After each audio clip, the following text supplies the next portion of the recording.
evening. I'm your host, Shameika Rhymes, and welcome to Soulibration. Let me know where you are watching from and how you're doing this evening. I already see Asheville checking in. Welcome. Remember to share this with your network because you never know who may need to see it or who's been thinking about what we're talking about tonight. And if you have any questions at all tonight, drop it in the chat because you guys are the co-hosts. So tonight we are talking about breast reduction surgery. And it's a procedure that can ease pain, improve posture, and help people finally feel comfortable in their bodies. And I mentioned last week that I had breast reduction surgery back in July. So look, y'all, I got on a button-up shirt. Anyway, we'll get into the questions that people have been asking me and that I've seen online, which are, how is size determined? What recovery looks like? What to expect with drains? Especially they want to know about the scars, the pain, and the healing process. Hello, Gastonia. I see you. And we'll also talk about liposuction, sensation changes, and how reductions differ from mastectomies because this is Breast Cancer Awareness Month. So I'm excited about tonight's guest. Dr. Julia Stevenson is a board-certified plastic and reconstructive surgeon and the founder of Cardinal Plastic Surgery. So let's bring on Dr. Stevenson. Hello, how are you doing? Hi, good to see you again. Good to see you too. So Dr. Stevenson and I go way back to seeing eye to eye earlier this summer. A few months ago.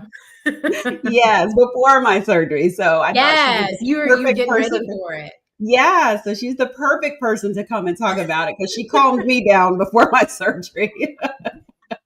Talk me off the ledge. Yes. So can you explain what a breast reduction actually is and how it differs from, augmentation that we always hear people talking about and a breast lift? So I always like to start off because there's always these misconceptions about plastic surgery. People use cosmetic surgery interchangeably. Yeah. And so the best way for me to divide the specialty of plastic surgery is cosmetic surgery and reconstructive surgery. And the easiest way to differentiate those is insurance will cover or approves of reconstructive surgery. Mm-hmm. Cosmetic surgery, they do not. So you can very well have a breast reduction that's labeled cosmetic because your insurance just didn't approve it. Mm-hmm. So those are kind of like the nuances. So I always like to start off with that because a lot of people use those terms interchangeably. And also when we talk about reconstructive versus cosmetic, reconstructive is to bring things back to things within a norm. So cosmetic surgery, probably the common thing people might think about are nose surgeries. So rhinoplasties or nose jobs, where anatomically it's within the spectrum of normal. It's just you don't like the hump or something like that. You don't have something functionally wrong. So when we talk about the difference between breast reduction and a breast augmentation, you just don't like the size, they're too small and you want to add something to it.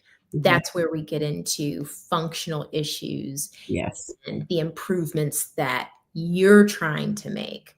Breast reduction, a lot of times patients, again, if you're reducing your breast size, they're large. They very well may be affecting your activities of daily living. So you might be experiencing neck pain, back pain, shoulder pain, rashes underneath, odor, all that kind of stuff.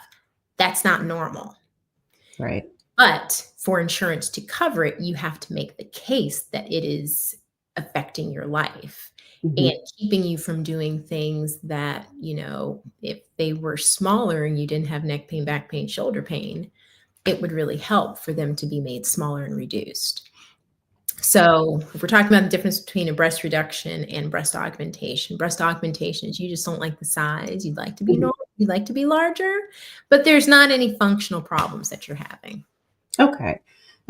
Yeah, you just brought back unlocked a memory of the long list that the insurance company gave I guess, the doctor that I went to, and it was like a checklist of things of what you had to do to get insurance to cover it, and all those things you mentioned Mhm. about the shoulder pain, the neck pain, the back pain, Yeah.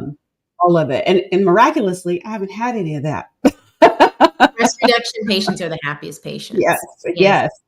Yeah, because it's a quality of life, issue that's been improved Mhm. significantly. And I'm curious, for those in the chat, have you had a breast reduction? And if so, how did it go? Or are you thinking about it? So I've had this question a lot. So some of these questions I'm bringing to you come from TikTok, and because I started talking about my experience over there, and so Yeah, people have been messaging yes, me. So yes. people were asking, does a breast lift, or is a breast lift included in a reduction, Mm. or is that considered a separate procedure? Because I've seen a lot of people talking about their mommy makeovers on Mhm, TikTok. I spent a mhm. lot of time on TikTok this summer. So, And it's fine. That's fine, you're hearing it from the people. right, yes. So, plus, I had nothing else to do.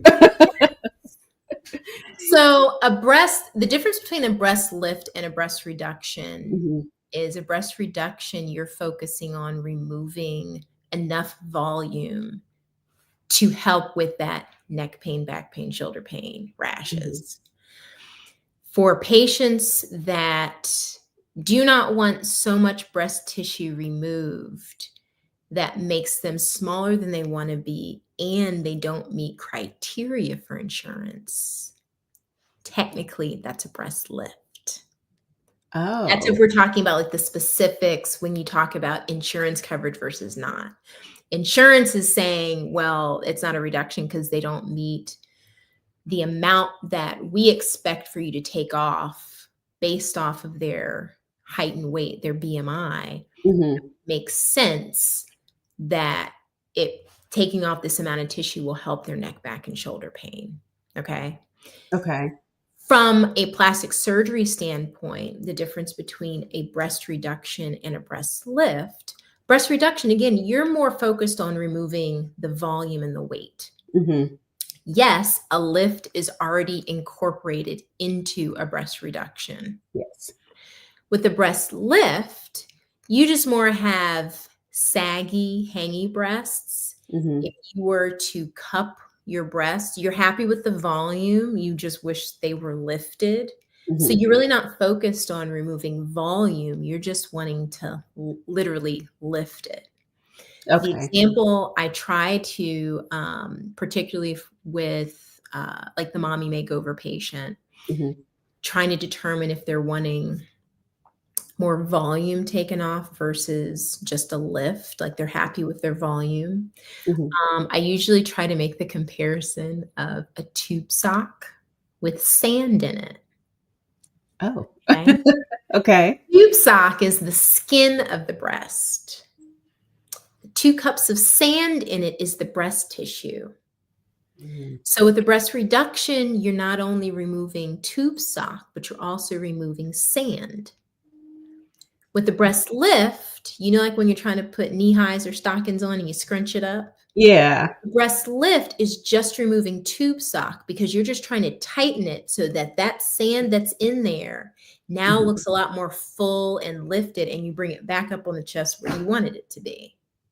Okay. So it's two kind of different focuses, but a lift is already incorporated into a breast reduction. See, I don't think I knew that. So when I took my ace bandage off after day 3, I was like, they up there. The girls will be up They are up. because a lot of the times with patients with large breasts, the nipple is now below the fold Mhm. underneath their breasts. Your nipple should be at that level or a little bit above.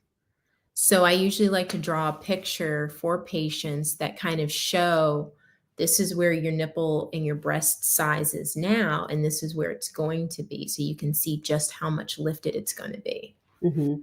I did a comparison on a t-shirt, a white t-shirt, saw it Mhm. on YouTube with how it looked before. And then I Yeah. drew, yeah, I should have brought that to show the difference, but I wasn't thinking about it.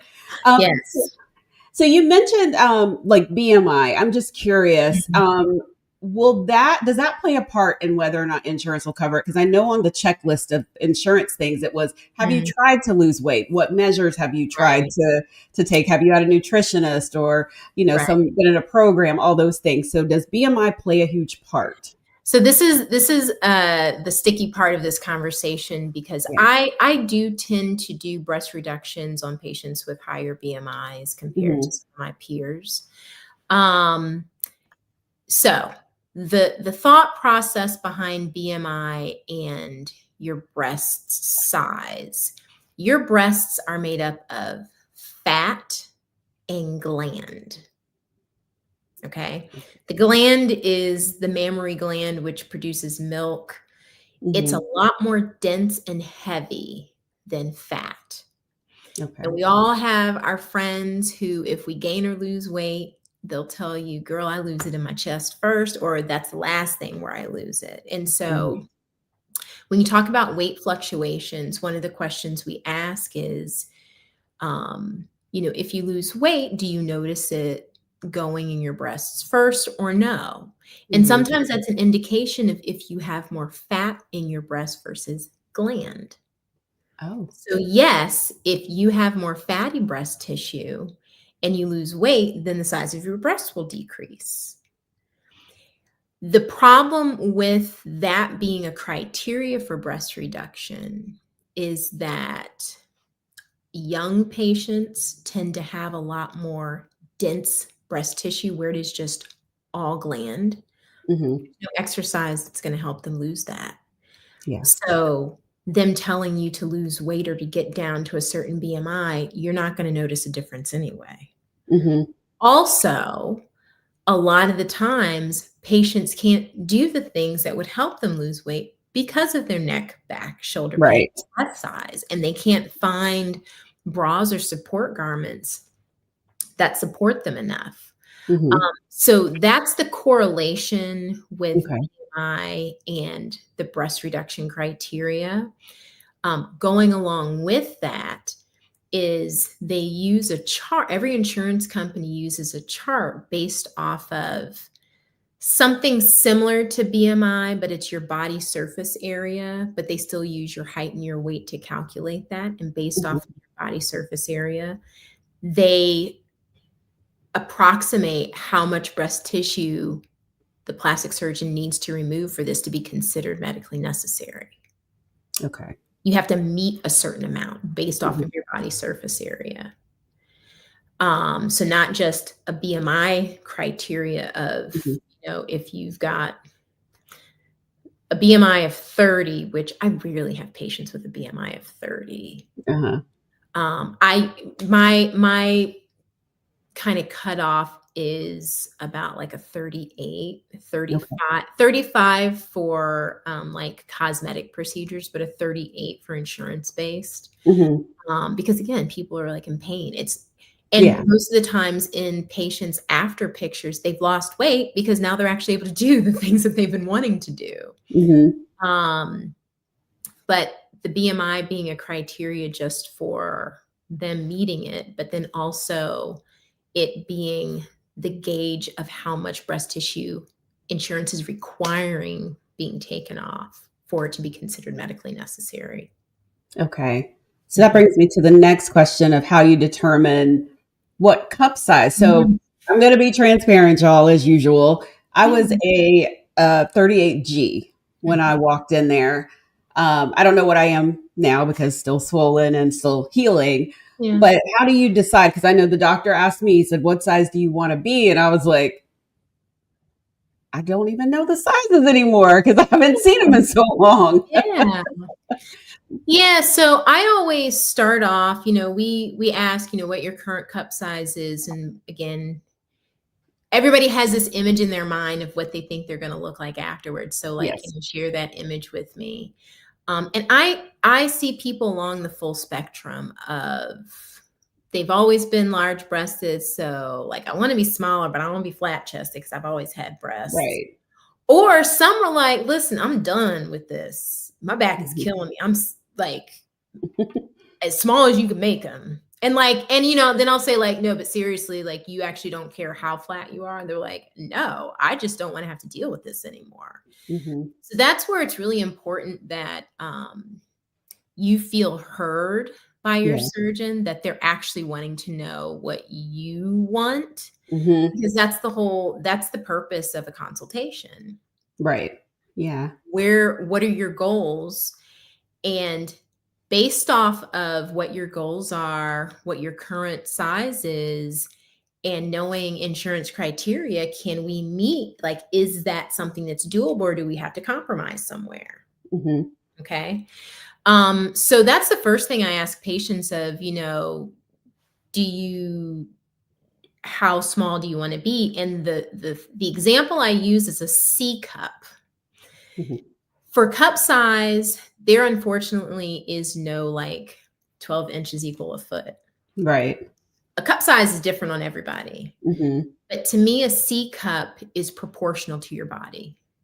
So you're not That's, top yeah. heavy and you're not flat chested. Mm-hmm. It's perfect. You're not tipping over. Everything is even top and bottom. Mm-hmm. If that's a C cup, where you want to be. And Yeah. most patients are usually like C cup. Mm-hmm. Again, I've had patients that are like, take it away because I'm Yeah. done with Yeah. this. I literally don't care. Mm-hmm. But having said that, I've definitely had patients that have seen me, for a second opinion, and they weren't asked that. It was just, this is the size you're going to be for us to meet insurance criteria. Wow. So that's why I'm saying it's really important for you to feel heard, Yeah. because some surgeons will take off whatever insurance said, Mm-hmm. and patients aren't aware that that's what their end result's going to be.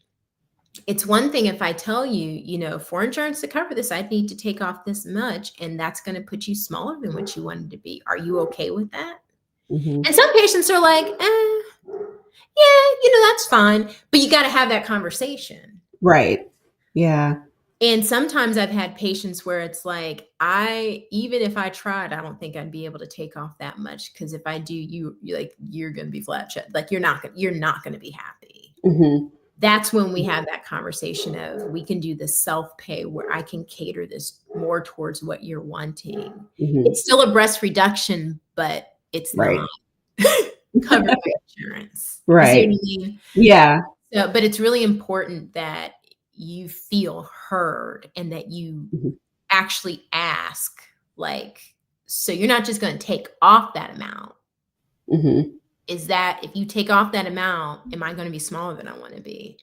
If that's the case, I don't want to do that then. Right. Yeah. That's why I think it's important to go on a couple consultations, like you said. When some come to you, it's the second. Because my first one, I asked him, "What size are you thinking?" And he said, "I don't go by cup size." And I felt like he You would have didn't been even want to upset. have the conversation. And so the next consultation, he's like, "I think a C would be proportionate." And I said, Mhm. "Okay. But if Right. you can get it to a B, I'm cool with that too. But a C is Right. good. I just want to be proportionate, because Right. I wasn't before." And Right. so that was my goal, was to be proportionate. But I might not have gotten there if I hadn't have seen someone else for another consultation. Right. And also just to see each person's approach, because Yeah, again, a consultation is an interview. it is. Yes. You have to feel comfortable with the surgeon, and the surgeon, same way, has to feel comfortable that they can meet your goals and your expectations. Hmm. Yeah. It's Everybody thinks it's just like either like a one-way street where I'm here for breast reduction, this is what I want, or vice versa. You came to my office, this is what I'm going to do. It's no, it's a relationship, Hmm. because you Yeah. always have to think worst case scenario. If something bad happens and I got to be in this person's office every week, am I going to be upset That part. that I like can't stand this person? Like I Mhm. actually don't think they care about me. Yeah. Yeah. Yeah. Yeah, exactly. That's how I felt about my first consultation. I was like, I don't like his energy, his attitude, the way he Yeah. looks. I felt like Kendrick Lamar, the way he looks, the way he talks, all the things. Yeah. And, and especially when it comes to surgery, it's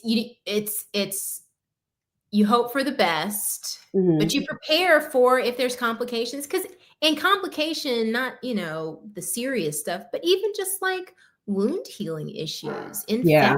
infection, like Hmm. those are just like the small inconveniences that people don't anticipate having, or like, Yeah.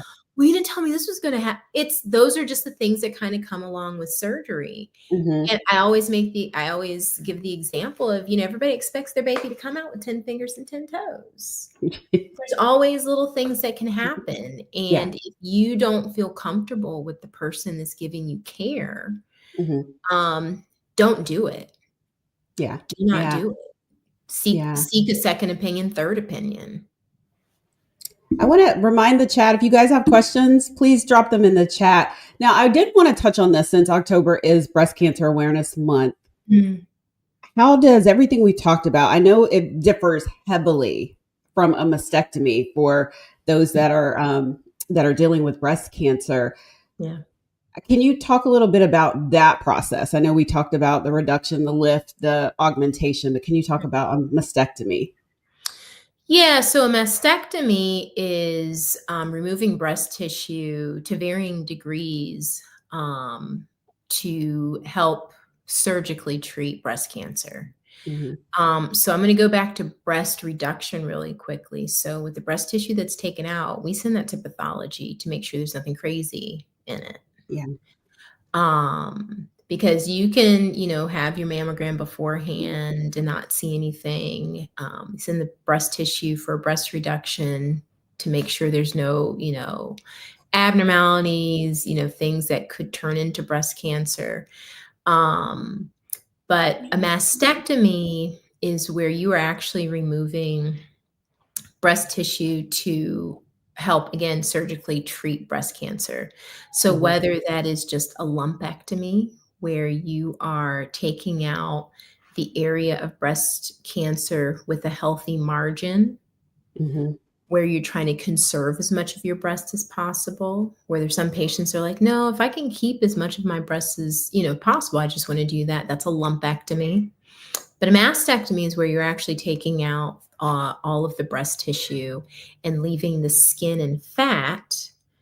Um, Maybe or maybe not keeping your nipple. That depends Hmm. based off of the size of your breast cancer, the location of it. If it's close to your nipple, then it may not be safe to keep it because you can have, tiny bits of breast cancer that may be along close to that nipple.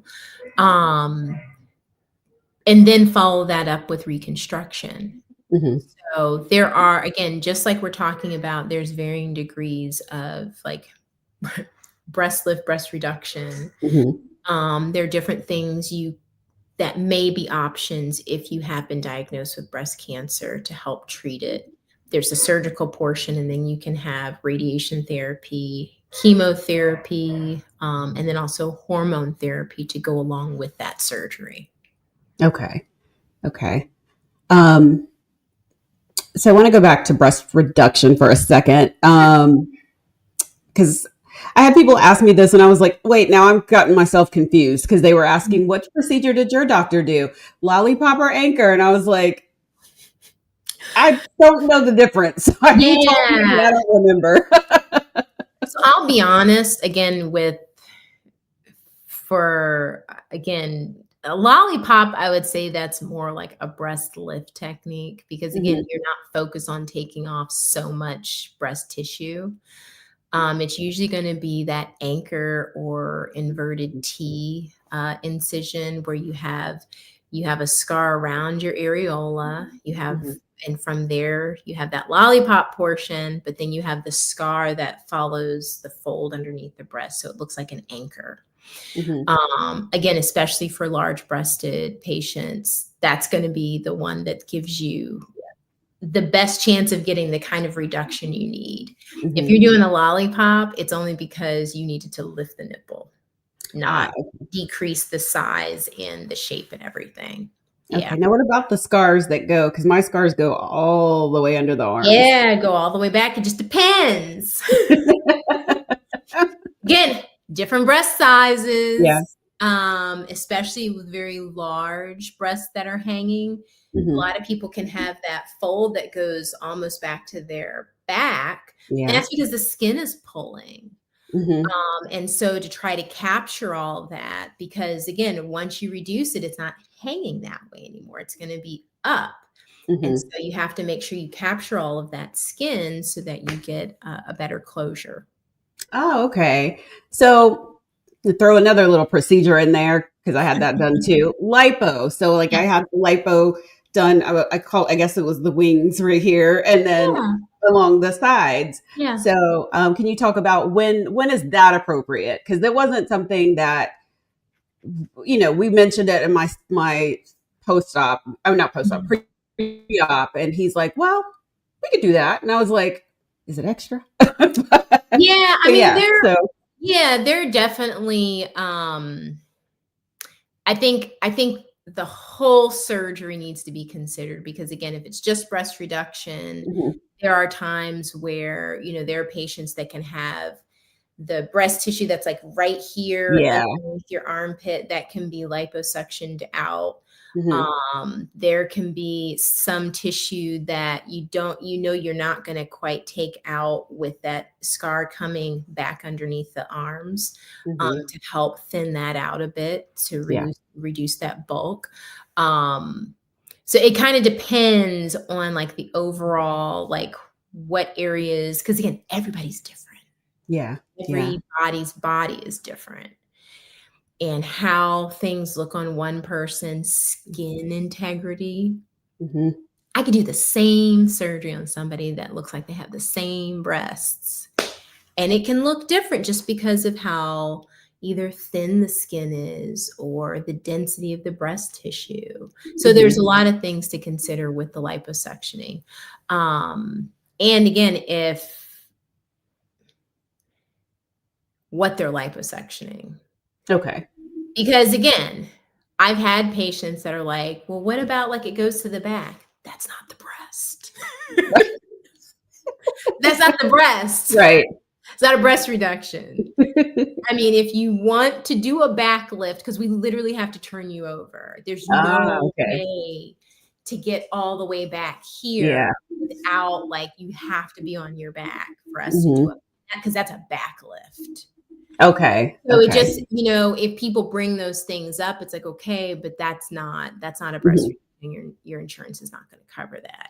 We can give you a quote for upper back lift so that all that stuff is done together and Mhm. you have a nice smooth contour. So that's what I'm Mhm. saying. It kind of depends on what other things are going on, Okay. with the clinical situation. Gotcha. Yeah. So, a lot of questions have been about drains. I did not have drains for my reduction. Yeah. When is it? Is it just a surgeon's choice whether or not you have a drain or It not? is. I don't use drains either.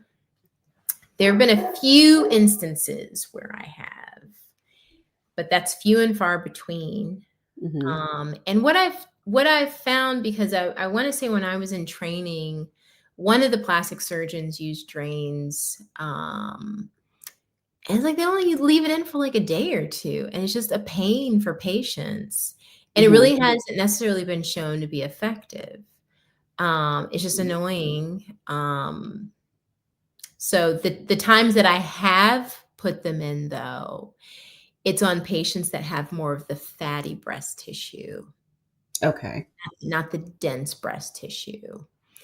Um, Uh, because also, so after a patient goes to sleep, but before I actually start removing breast tissue, I actually use the same fluid that we use for liposuctioning, mhm. to put it into the breast tissue to help with pain control and bleeding. Mhm.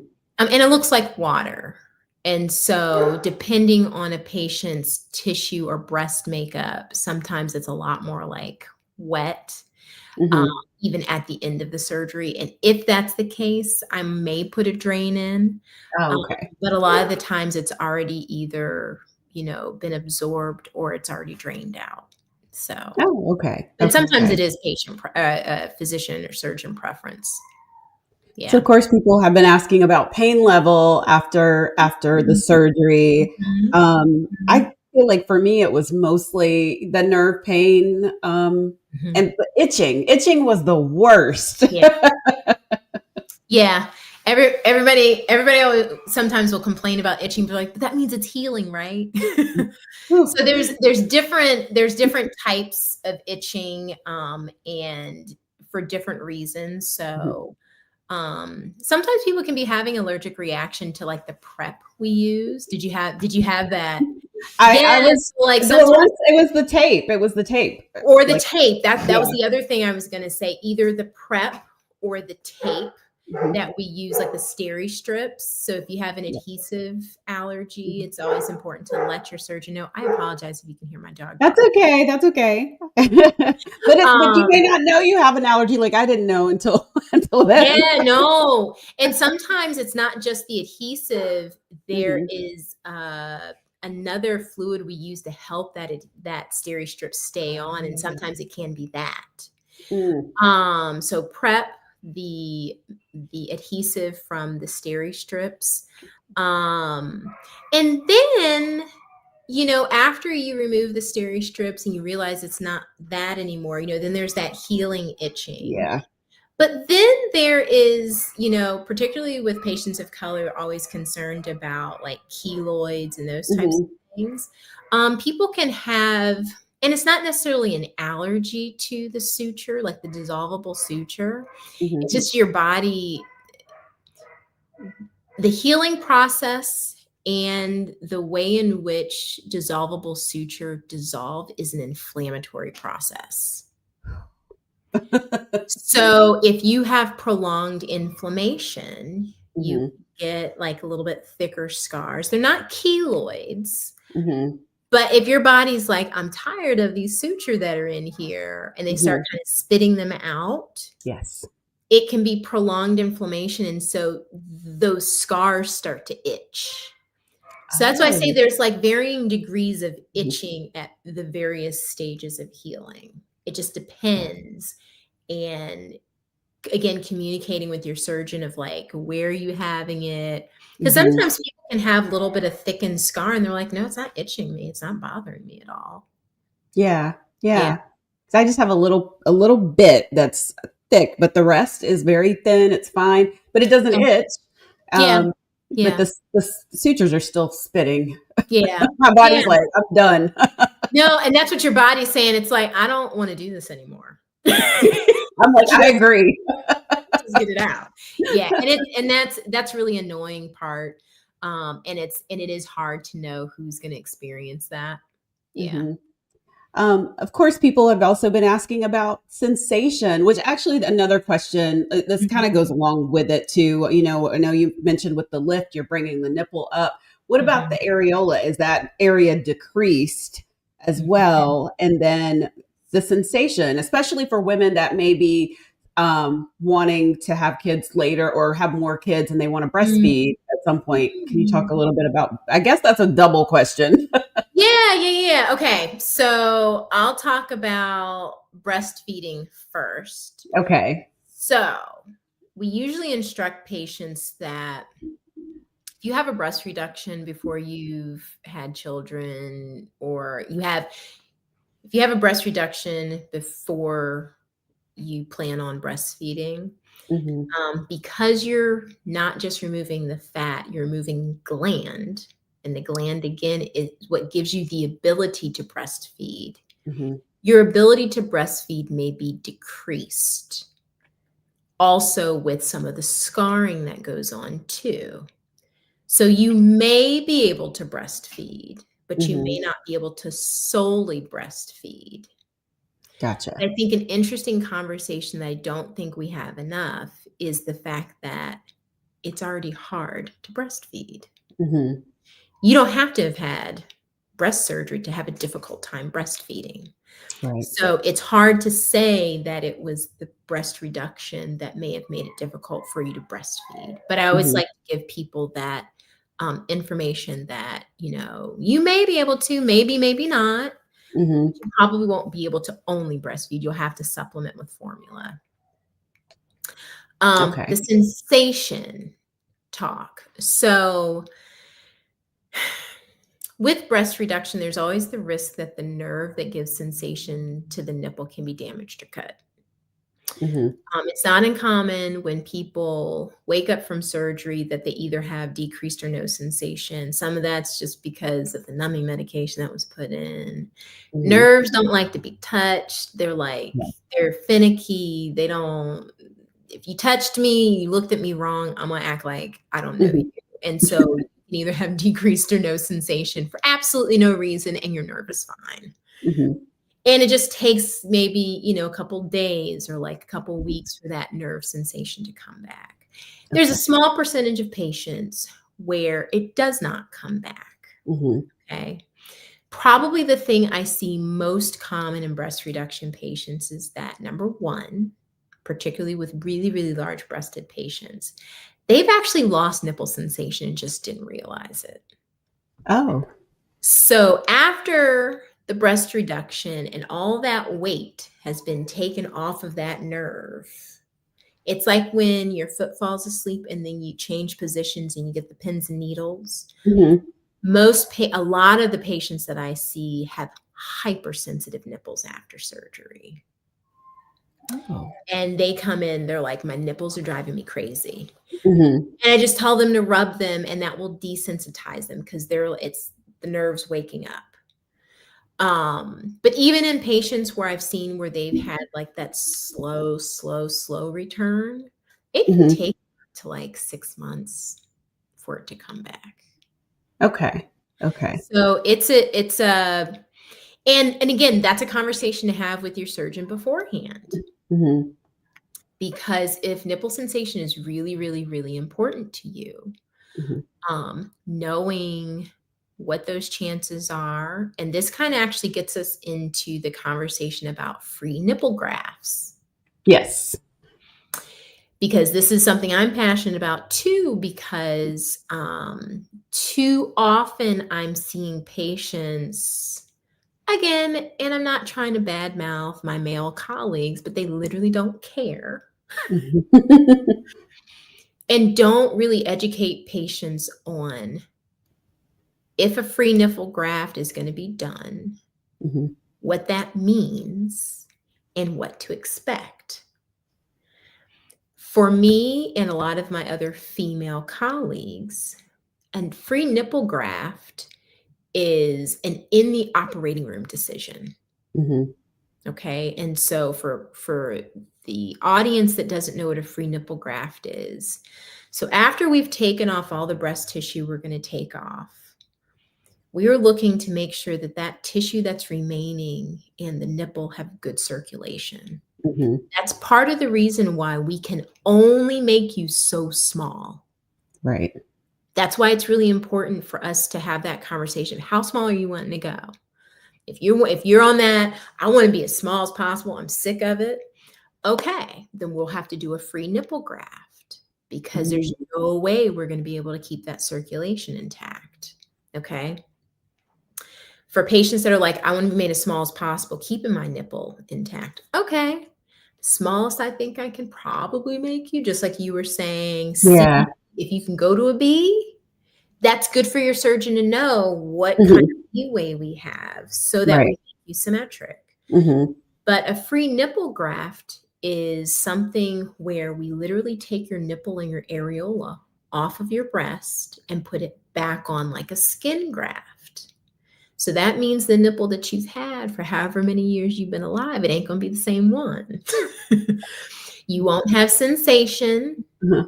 The nipple won't erect with temperature and sensation. There may Mhm. be some color differences. So, like, when you take a scab off too soon and it's pink, Mhm. there might be some pink areas, some darker areas.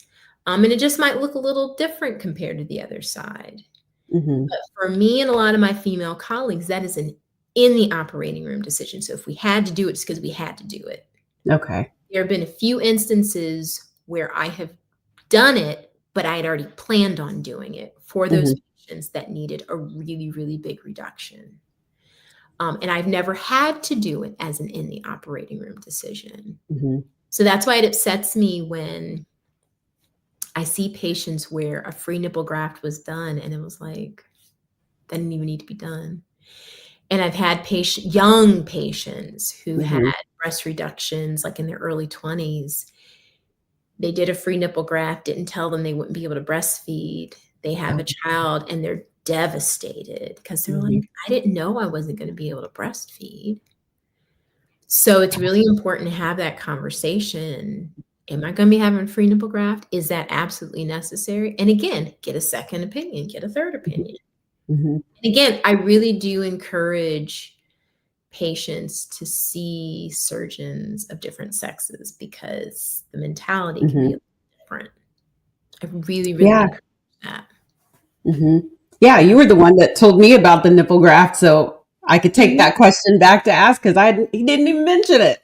That's what I mean. And Yeah. that's even in when I have my consultations with patients, I let them know, listen, I've done breast reductions on patients with larger breasts than yours, and I've Mm-hmm. never had to do a free nipple graft. So I think I'm not concerned about that for you. And I think we Mm-hmm. can definitely meet Mm-hmm. that cup size you're wanting to be without being concerned about that. Mm-hmm. That's always a part of the conversation. Yeah. Always. Yeah. That's what I'm saying. If you guys have consultations and that's not being like Mm-hmm. addressed, Right. Right. because the free nipple grafts, even for the patients that are like, I want to be as flat as possible, I prepare them. I'm like, there's going to be a lot of hand holding through this because it's going to be like, wait, what's going on here? Mm-hmm. Why? Yeah. Why does it look like that? Yeah. There's a process to that free nipple graft healing. Which brings me to my next question because I have seen, I mean, I didn't know this that Mhm. once I took that ace bandage off that he had on there, I had to keep it on for 3 days. Mhm. Um, I was, this is so ignorant what I'm about to say, but it looked like juice boxes. Like I was like not expecting it to look like juice boxes, but eventually, it does. And I saw other people on TikTok saying the same thing. So Mhm. I was like, okay, it's not just me. So can you The talk shape about of them.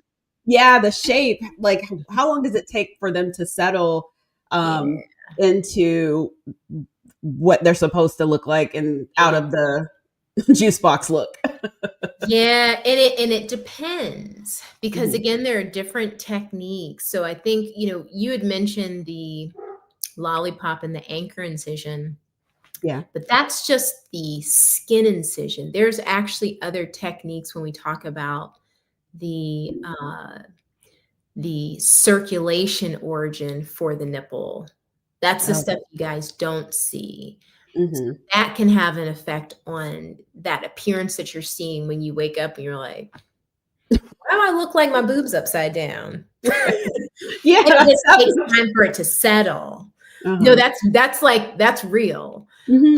So yes, there is the skin incision, which is the scar you see, but there are different techniques based off of the different circulation for the nipple that we may use based off of the amount of breast tissue we're trying to take off, the shape that we're trying to get for you, your skin integrity. Like there's a lot of different factors that go into some of the other techniques we use for that. And Okay. it usually immediately people are like, you're like, trust the process, it's gonna be okay. Yeah, I was literally looking like, did he mess up? Right, I didn't punk you. It will settle. Just like for patients that have had breast augmentations, we're like, why do I feel like they're up in my neck? It will settle. Yes. You have to consider we rearranged things on the inside, and now your skin has to adjust to it. Mhm. And we already know skin stretches, so give it time. Right. Yes. So usually, when again, I'm not sure how long after your surgery your surgeon had you come back for your first post-op visit, but 2 usually weeks. was it 2 weeks? Yes. Yeah, at 2 weeks, things are starting to settle where you're like, Mhm. "Okay." But, like, Yeah. with that big reveal, when you take everything down and you're getting in the shower for the first time, you're like, "Now, wait a minute." It is like a whole mind thing because it's like I see they're smaller, but they look strange. This is not what we talked about. Right, at all. This was not the picture. Yeah. And that's and so that actually leads to a really good, aspect about breast reduction. It's very emotional. I was just about to ask about that, the mental and emotional things. It's extremely emotional. Mhm. So, I mean, from beginning to end, where again, I say breast reduction patients are the happiest patients. They're excited and nervous going into surgery. And I mean, even from waking people up from anesthesia, they're crying. Oh, You're like, wow. "Are you having pain?" Like, "No, I don't even know why I'm crying." It's for breast surgery in general. It's just there's an emotion around it that people don't even know why, like, they're feeling that way. But Wow. then even, like, in the postoperative period where people didn't realize the attachment Mhm. they had to them and what they mean Yeah. to them as a person, as a woman, as a mother, like, there's so many things attached Mhm. to breasts. Mhm. And this is part of the reason why I say it's really important for people to at least seek out a woman. I'm not saying that even your experience Yeah. is even gonna be good with a woman, but I Yeah. highly encourage if you can, because it's somebody who understands. Mhm. Mhm. Okay. Um, and yeah, people will come to office and they'll be like, "I didn't realize I was gonna feel this way." Yeah, like my neck and back feel good, but I didn't realize I was gonna like feel sad. Like, there's some patients that Wow. really, like, feel sad, and one of the funny stories I always tell patients, because I have the spectrum where some people are Mhm. like, "This was the best thing I ever did." Yeah. I had one young patient, she was probably in her early 20s, and she actually came. I usually have people come in 2 weeks after surgery, but she called to come in earlier, like, a week after, because she was just like, I don't know what's going on." And I mean, she was in tears in the office, and she was like, "I shouldn't have done this was the worst thing I could have ever done. Like, I don't know why I did this." I mean, she's bawling, and I said, "Well, Mhm. everything looks good." I said, "But how about this?" I said, "Let me see you next week, for your previously scheduled appointment. Take a look. We'll take your steri strips off and see how things are looking, but everything looks good right now. I'm not concerned about anything."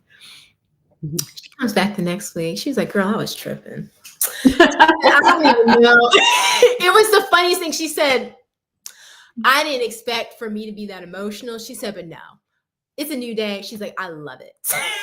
That But is too funny. you just don't recognize the impact that it has on your life, Yeah. whether it's from how you've positively been affected or again, Mhm. body image.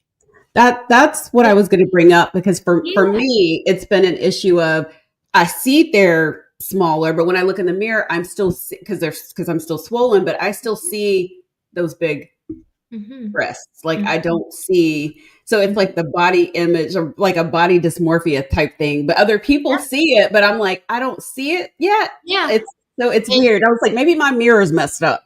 no, no, no. And okay, so no. So okay, there's good things here. So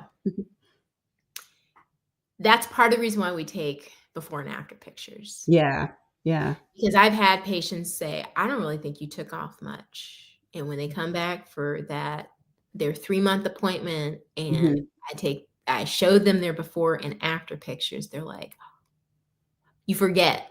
Yeah. You absolutely forget, because 'cause you've been with yourself this whole recovery time through the swelling. You can't tell the differences. Your Mhm. surgeon may see you, like, every 2 weeks, so they're like, 'Oh, yeah, no, no, it's definitely gone down.'" But Mhm. you're with yourself, like, looking.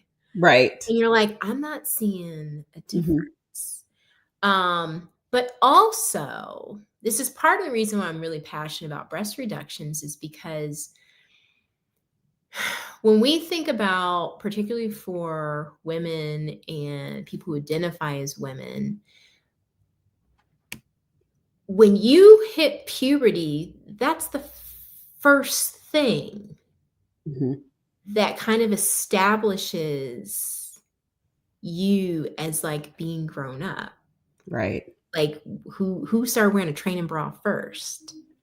That's so foundational to your body image. And so now that that has changed, you're used to seeing yourself a certain way when you look in a mirror, seeing yourself a certain way when you wear clothes, seeing yourself like you knew, with that outfit, this is what I'm going to look like. Yeah. And now it's not that. Now it's like, well, I know things are different, but I'm not seeing in my mind, it doesn't match up. Yeah. There's so much that that's why I'm really passionate about it, because the fact that insurance makes you jump through all those hoops to even get it covered is ridiculous.